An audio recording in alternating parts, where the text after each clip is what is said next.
ప్రియ శ్రోతలు, మీ బైబిళ్ళు తెరవండి.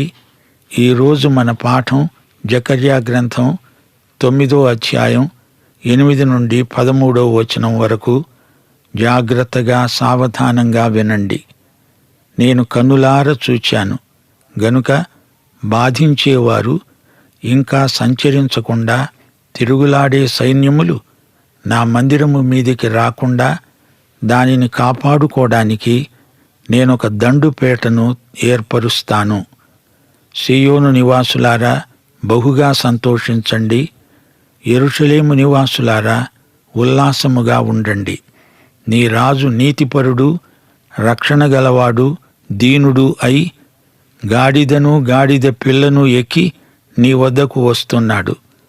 ఎఫ్రాయిములో రథములుండకుండా నేను చేస్తాను, యెరూషలేములో గుర్రములు లేకుండా చేస్తాను. యుద్ధపు విల్లు లేకుండా పోతుంది. నీ రాజు సమాధాన వార్త అన్యజనులకు తెలియచేస్తాడు. సముద్రము నుండి సముద్రము వరకు, యూఫ్రటీసు నది మొదలుకొని భూదిగంతముల వరకు అతడు ఏలుతాడు. మరియు నీవు చేసిన నిబంధన రక్తమును బట్టి తాము పడిన నీరు లేని గోతిలో నుండి చెరపట్టబడిన నీ వారిని నేను విడిపిస్తాను. బంధకములలో పడి ఉండి నిరీక్షణ గలవారలారా, మీ కోటలో మరల ప్రవేశించండి. రెండంతలుగా మీకు మేలు చేస్తానని నేడు నేను మీకు తెలియచేస్తున్నాను. యూదావారిని నాకు విల్లుగా ఉంచుతున్నాను, ఎఫ్రాయిము వారిని బాణములుగా చేస్తున్నాను. సీయోను, నీ కుమారులను రేపుతున్నాను. శూరుడు ఖడ్గము ప్రయోగించున్నట్లు నేను నిన్ను ప్రయోగిస్తాను. గ్రేకీయులారా, సీయోను కుమారులను మీ మీదికి పంపుతున్నాను. ప్రియ శ్రోతలు, వింటున్నారా? మహా అలెగ్జాండరు వచ్చి పడుతున్నాడు. దేవుడు తన మందిరాన్ని కాపాడుకుంటాను అంటున్నాడు. సైన్యాలు నా మందిరము మీదికి రాకుండా దానిని కాపాడడానికి నేను ఒక దండుపేటను ఏర్పరుస్తాను. దేవుడు తప్పక కాపాడుతాడు. అందుకే జకర్యా ధైర్యంగా దేవుడు చెప్పిన ఈ మాటను ప్రకటించాడు. ఈ ప్రవచనం నెరవేరింది. చరిత్ర ఈ వాస్తవానికి సాక్ష్యమిస్తోంది. అక్కడి ప్రధాన యాజకునికి దర్శనం వచ్చిందట. నీవు వెళ్ళి అలెగ్జాండర్ను కలుసుకో. అలాగే ఆ ప్రధాన యాజకుడు అలెగ్జాండర్ రాకడ కోసం కనిపెట్టుకొని ఉన్నాడు. అలెగ్జాండరు పట్టణం దరిదాపులకు వచ్చాడని తెలిసింది. ప్రధాన యాజకుడు మిగతా యాజకులందరితో కలిసి ఊరేగింపుగా అలెగ్జాండర్కు ఎదురు వెళ్లారు. ఈ యాజకులందరూ ఎంతో మర్యాదగా, క్రమశిక్షితమైన రీతిగా ఊరేగింపుగా చక్రవర్తికి ఎదురు వెళ్లారు. ఈ విధంగా ఏ జాతిలో ఎవ్వరూ ప్రవర్తించి ఉండలేదు. ఫెనీకేయులు, కల్దీయులు ఆ వెనుక వస్తూ అనుకున్నారు, ఇదే సందు, పట్టణం మీద పడి దోచుకుందాము. ప్రధాన యాజకుణ్ణి కూడా బంధిస్తాం, అతన్ని చిత్రవధ చేసి హతమారుద్దాము. అయితే వారనుకున్నదొకటి, జరిగింది మరొకటి. అలెగ్జాండరు దూరం నుంచే యాజకుల ఊరేగింపును చూచాడు. ప్రజలందరూ తెల్లని అంగీలు ధరించి ఉన్నారు.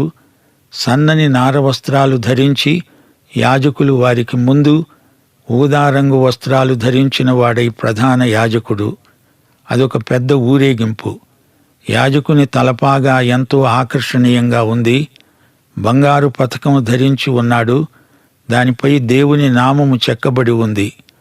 మొదట ప్రధాన యాజకుడు, ఆ తరువాత అందరూ మర్యాదా సూచకంగా చక్రవర్తికి అభివాదనం చేశారు.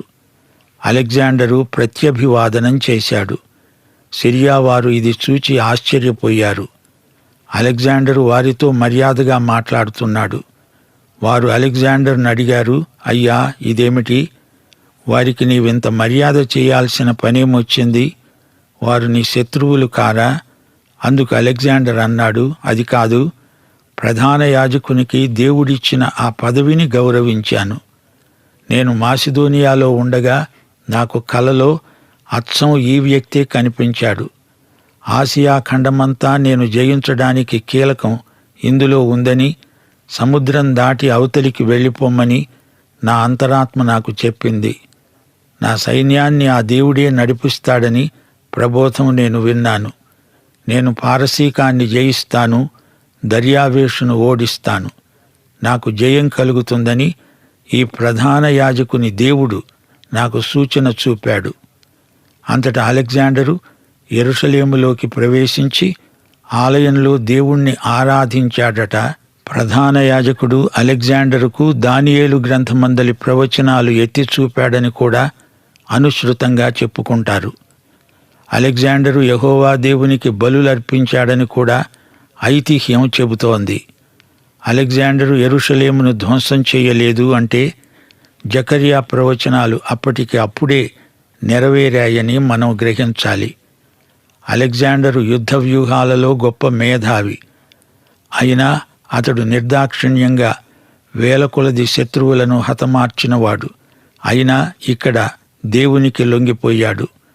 దేవుడు తన ప్రజలను, వారి పట్టణాన్ని, పట్టణంలోని తన ఆలయాన్ని కూడా ఈ విధంగా కాపాడుకున్నాడు. 9వ వచనం, యేసు ప్రభువు రాకడను అనగా మొదటి రాకడను ప్రవచించింది. ఈ ప్రవచనం నెరవేరింది. సీయోను నివాసులారా బహుగా సంతోషించండి, యెరూషలేము నివాసులారా ఉల్లసించండి. నీ రాజు నీతిమంతుడు, రక్షణ గలవాడు, దీనుడు, గాడిదను గాడిద పిల్లను ఎక్కి నీ వద్దకు వస్తున్నాడు. మట్టల ఆదివారం నాడు ఈ వచనం క్రైస్తవులందరూ తప్పక జ్ఞాపకం చేసుకుంటారు. యెరూషలేములోకి యేసు విజయ ప్రవేశం చేసిన రోజది. ఇది ఈ గ్రంథంలో కీలక వచనం. ప్రవచనం ఈ వచనం మీద నిలిచి ఉంది. రక్షణ గలవాడు అంటే విజయం గలవాడు అని ఈ సందర్భంలో మనం అర్థం చేసుకోవాలి. విజయం, విమోచన, విడుదల అని కూడా ఈ మాట అర్థమిస్తుంది. విజేత వస్తున్నాడు, మీకు విడుదల ప్రసాదిస్తాడు అని ఈ ప్రవచనం చాటి చెబుతోంది. ఇదే వచనం మత్తయి సువార్తలో ఉటంకించబడింది. ఈ వచనానికి ప్రత్యక్ష వ్యాఖ్యానం యోహాను సువార్తలో ఉంది. ఆనందించండి అనడానికి బదులు భయపడండి అని చెప్పబడింది. మత్తయి సువార్త 21వ అధ్యాయం 1 నుండి 5వ వచనం వరకు. యెరూషలేమును సమీపించి ఆలివ్ చెట్ల కొండ దగ్గర ఉన్న బేత్ పగేకు వచ్చినప్పుడు యేసు తన శిష్యులలో 2 చూచి అన్నాడు, మీ ఎదట ఉన్న గ్రామానికి వెళ్ళండి.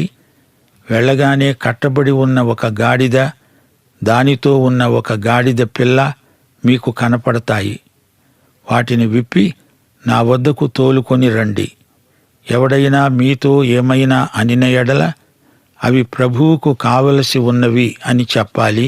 వెంటనే అతడు వాటిని తోలిపెడతాడు. ఈ మాట చెప్పి ప్రభువు వారిని పంపాడు. ప్రవక్త వలన చెప్పబడినది నెరవేరునట్లు ఇది జరిగింది. అదేమనగా, ఇడుగో నీ రాజు సాత్వికుడై గాడిదను, భారవాహక పశువు పిల్ల అయిన చిన్న గాడిదను ఎక్కి నీ వద్దకు వస్తున్నాడని సీయోను కుమారితో చెప్పండి. ఉల్లసించండి అనడానికి సీయోను కుమారితో చెప్పండి అని రాయబడింది. ఆ రాజు నీతిపరుడు, రక్షణ గలవాడు అన్నాడు జకర్యా.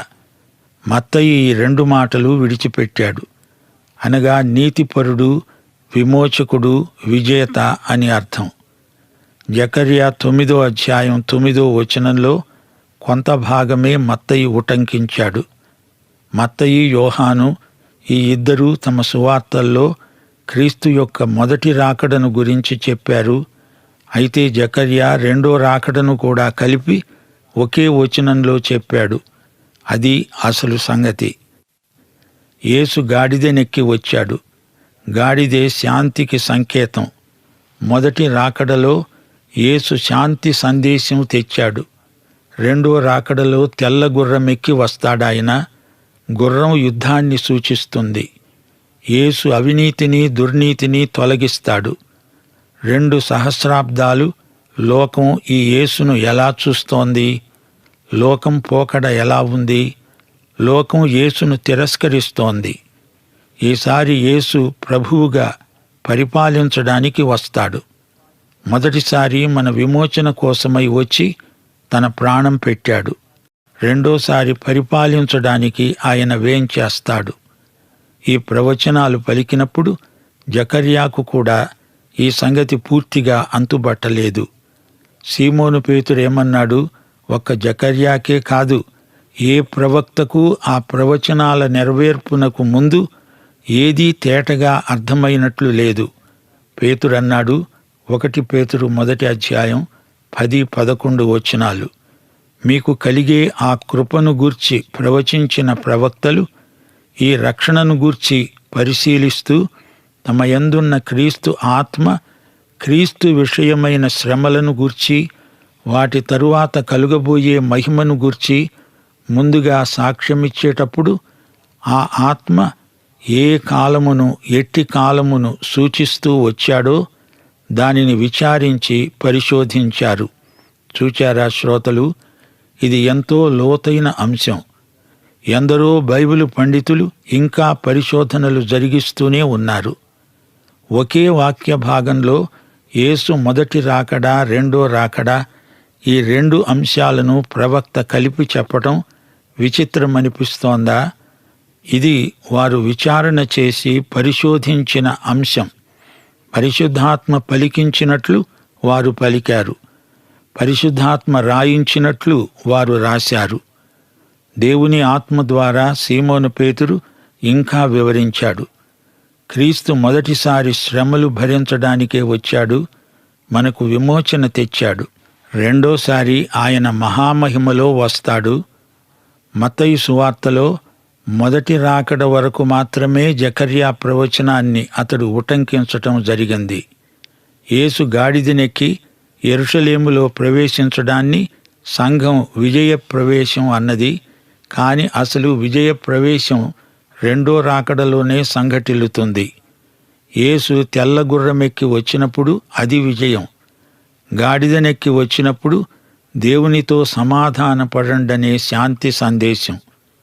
యెషయా 42:2 అతడు కేకలు వెయ్యడు, అరవడు, తన కంఠస్వరము వీధిలో వినబడనీయడు.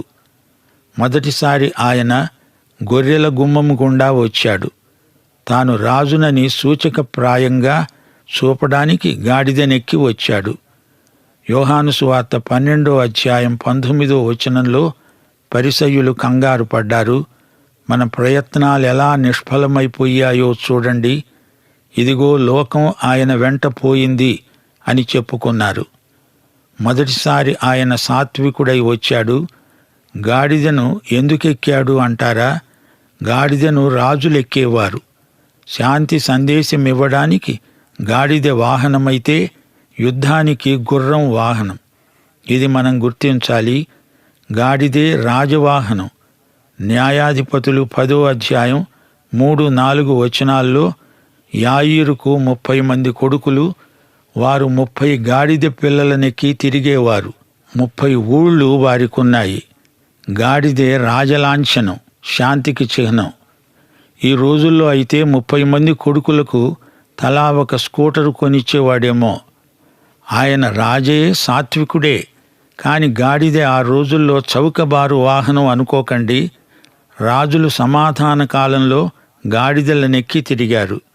యేసుక్రీస్తు వరుసగా 3 సార్లు యెరూషలేములో ప్రవేశించాడు. మొదటిసారి సబ్బాతు నాడు, అనగా శనివారం అక్కడికి వచ్చాడు. ఆ తరువాత ఆదివారం, మళ్ళీ సోమవారం, ఈ విధంగా 3 సార్లు యెరూషలేము పురప్రవేశం చేశాడు. సబ్బాతు నాడు రాజుగా వచ్చాడు. మార్కు సువార్త 11:11 ఆయన యెరూషలేమునకు వచ్చి దేవాలయములో ప్రవేశించి చుట్టూ సమస్తమును చూచాడు. సాయంకాలమైనందున 12 కూడా బేతనియకు వెళ్ళాడు. అది సబ్బాతు రోజు. అక్కడ రూకలు మార్చేవారెవ్వరూ లేరు. ఆయన చుట్టూరా కలయ చూచి వెంటనే వెళ్ళిపోయాడు. ఆ తరువాత ఆదివారం మళ్ళీ వచ్చాడు. ఆదివారం వారంలో మొదటి రోజు. ఆ రోజు రూకలు మార్చేవారు దేవాలయంలో ఉన్నారు. ఆయన దేవాలయాన్ని శుద్ధి చేశాడు. మత్తయి సువార్త 21:12 యేసు దేవాలయములో ప్రవేశించి క్రయ విక్రయాలు చేసేవారినందరినీ వెళ్ళగొట్టి రూకలు మార్చేవారి బల్లలను, గువ్వలమ్మేవారి పీఠములను పడద్రోశాడు. ఇక్కడ ఒక్కచోటే ఆయన యాజకుని పని చేశాడు. యేసు ఈ లోకంలో ఉండగా యాజకుడు కాడు. అహరోను క్రమానికి చెందిన యాజకులు ఇక్కడ ఉన్నారు. అది ధర్మశాస్త్ర నియామకం. హెబ్రీ పత్రిక 8వ అధ్యాయం 4వ వచనం, ధర్మశాస్త్రము ప్రకారము అర్పణలు అర్పించేవారున్నారు గనుక ఈయన భూమి మీద ఉన్న ఎడల యాజకుడై ఉండడు. అయితే ఆదివారం నాడు యేసు ధైర్యంగా దేవాలయాన్ని శుద్ధి చేశాడు. అది మట్టల ఆదివారం. తిరిగి ఆయన సోమవారం కూడా దేవాలయానికి వచ్చాడు. దారిలో ఆయన అంజూరపు చెట్టును శపించాడు. మత్తయి సువార్త 21వ అధ్యాయం 23వ వచనం. ఆయన దేవాలయములోనికి వచ్చి బోధిస్తూ ఉండగా ప్రధాన యాజకులు, ప్రజల పెద్దలు ఆయన వద్దకు వచ్చి అడిగారు, ఏ అధికారము వలన నీవు ఈ కార్యములు చేస్తున్నావు? ఈ అధికారము ఎవరు నీకిచ్చారు? ఇక్కడ యేసు ప్రవక్త సేవ చేస్తున్నాడు. వారి అభ్యంతరాలను తొలగించాడు. తన తండ్రి అయిన దేవుని పక్షాన మాట్లాడిన మహాప్రవక్త. ప్రత్యర్థుల నోళ్లు మూయించాడు. ఆయనే దేవుని స్వరం. యోహాను సువార్త 14వ అధ్యాయం 9వ వచనం ప్రభు అన్నాడు, నన్ను చూచినవాడు తండ్రిని చూచి ఉన్నాడు. అనగా నా మాట విన్నవాడు తండ్రి మాట విన్నట్లే. శ్రోతలు గుర్తించండి, యేసు ఒకసారి కాదు 3 సార్లు పురప్రవేశం చేశాడు. ఈ 3 సార్లలో తాను ప్రవక్త, యాజకుడు, రాజుగా వారికి కనిపించాడు. ఆయన ప్రవేశం నిజంగా ప్రవేశం కాదు, అది నిర్గమనం. రెండోసారి ఆయన తెల్లగుర్రమెక్కి వచ్చినప్పుడు అది జయప్రవేశం. రెండోసారి ఆయన రాజుగా పరిపాలన చేయడానికి వస్తాడు. పస్కా భోజనం చేయడానికి ఒక గది కావలసి వచ్చింది. ఆయన తన శిలువ మరణానికి సిద్ధపడుతున్నాడు. ఆయన శ్రమపడాలి, మరణించాలి. ఆయన ఈ లోకంలో జీవించిన కాలమంతా శిలువ దిశగా పయనించాడు. ఆ తరువాత ఆయన తిరిగి లేచాడు, పరలోకానికి ఆరోహణమై వెళ్ళాడు. అక్కడ ఉండి మన కోసం విజ్ఞాపన చేస్తున్నాడు. సంఘం ఎత్తబడుతుంది. ఆ పిమ్మట ఆయన రాజుగా రెండోసారి తిరిగి వస్తాడు. యెషయా గ్రంథం 57వ అధ్యాయం 15వ వచనం. మహాఘనుడు, మహోన్నతుడు, పరిశుద్ధుడు, నిత్య నివాసి అయినవాడు. కీర్తనలు 90 వచనం. యుగయుగములకు ఆయనే దేవుడు. శిలువ, ఖాళీ సమాధి అంతటితో ఆయన ప్రయాణం ఆగిపోలేదు. రెండో రాకడ వరకు సాగిపోతోంది. శిలువ మీది దొంగతో నీవు నేడు నాతో కూడా పరదైసులో ఉంటావు అన్నాడు. అలెగ్జాండరు యెరూషలేమును నాశనం చేసేవాడే గాని దేవుడు జోక్యం కలిగించుకొని ఆ ప్రయత్నం నుండి అతడు విరమించుకునేలా చేశాడు. యేసు అలెగ్జాండర్ కంటే గొప్పవాడు. అలెగ్జాండరు తాను జయించిన పట్టణాలను, ప్రజలను నాశనం చేశాడు. గాని యేసు రక్షించడానికి వచ్చిన రక్షకుడు రాజు. యేసు పరిచారము చేయడానికి వచ్చాడు, చేయించుకోవడానికి కాదు. రెండోసారి ఆయన రాజుగా వస్తాడు. ఎఫ్రాయిములో రథాలుండకుండా చేస్తాను. ఎఫ్రాయిము అంటే ఉత్తర దేశం, యెరూషలేము దక్షిణ దేశం. ఉత్తర రాజ్యానికి అష్షూరు చెర, దక్షిణ రాజ్యానికి బబులోను చెర. అయితే అందరూ క్రీస్తు పరిపాలనలో ఒకటవుతారు. 11వ వచనంలో నిబంధన రక్తం పేర్కొనబడింది. యూదా దేవుని విల్లు, ఇశ్రాయేలు ఆయన బాణం. రెండూ కలిసి విల్లు, అంబు అవుతాయి. భావి కాలంలో ఏకమవుతాయి. యేసే రారాజు. ఆయన సమాధానకర్తయైన అధిపతి. ఆయన శాంతి వార్త ప్రకటిస్తాడు. పాఠం ఇంతటితో సమాప్తం. మన ప్రభు అయిన యేసుక్రీస్తు వారి దివ్యకృప, తండ్రి అయిన దేవుని పరమప్రేమ, పరిశుద్ధాత్మ యొక్క అన్యోన్య సహవాసము మనకు నిత్యత్వము పర్యంతము తోడై ఉండునుగాక. ఆమేన్.